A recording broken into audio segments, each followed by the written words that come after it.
Hey everyone, I wanted to talk about curses and some things I've learned about curses. Now, a lot of people do not believe in curses, that you can cast one, that they exist, or that a person or place has been cursed.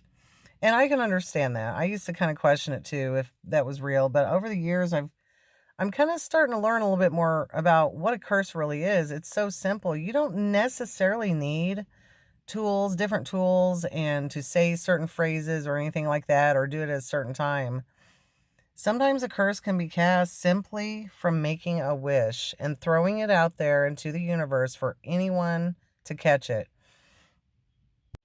What I mean by that is, unless you are specifically speaking directly to God, to Jesus Himself, your spirit guides, someone like that, about your wish, your prayer, if you just throw something out there in the universe, a wish, especially if you have bad intentions, if you're mad at someone and you want them to get their karma or something along those lines, if you just make a wish out loud, that can be a curse. Someone can pick that up.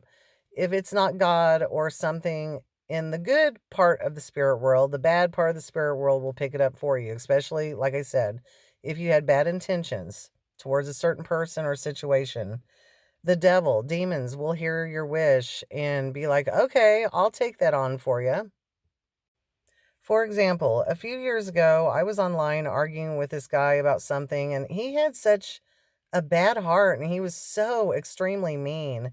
And I thought, oh my gosh, this guy's probably like this to everyone. And I got so mad at him. I I wished out loud at some point that he would have the worst day of his life. He needed a payback. He needed his karma for treating me like that. So I made a wish. I threw it out into the universe. I didn't pray specifically to God. And I even told the guy, you're going to have the worst day of your life tomorrow. I don't know what ended up happening with that guy, but sometime after I made that wish out loud like that, sometime after that, I mean, for months after, I had this long streak of bad luck. And I know it was because the evil spirits granted my wish. Maybe something bad did happen to that guy, but I got the payback too. I got the karma for even making a bad wish upon someone. So ever since then, I have never done that again. I feel like, so now if I think someone deserves to be treated how they treated me or they need their karma, I just simply know that God will take care of it, the universe will take care of it. Somehow or another, that person will eventually get their karma or learn their lessons or whatever needs to be done. It'll be taken care of. So that's an example of how simple a curse can be activated, is just simply wishing for something, especially if it's with ill intent, you're angry at someone. So, yeah, if you're ever angry at someone, don't wish for anything bad because you might have to pay the price too. It's like an equal give and take situation.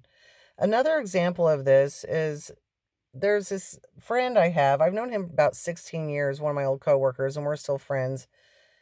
He was actually born on April 1st, April Fool's Day. And it's funny because I always say that he looks like a little fool, like a jester. Or if he was in the spirit realm, he looks like a little gnome or a little fairy or anyway, he's a really small frame guy. But there's something like magical about him. There must be, especially being born on April Fool's Day and these stories I'm about to tell you about him. So when he was little, one time I don't know if he didn't like the place he lived or he was mad at his family or something, but he wished out loud. He wished for his house to burn down. The next day it did. I think his dad had fell asleep smoking a cigarette or something. It burnt the house down. So there's that. And then a few years after that, this was so selfish. He selfishly made a wish for someone in his family to die so he could take off of school for a couple of days. Well, about a week or two after that, his mom was found dead, face down in a creek, and she died not too long after he made that wish. So there's another example of be careful what you wish for.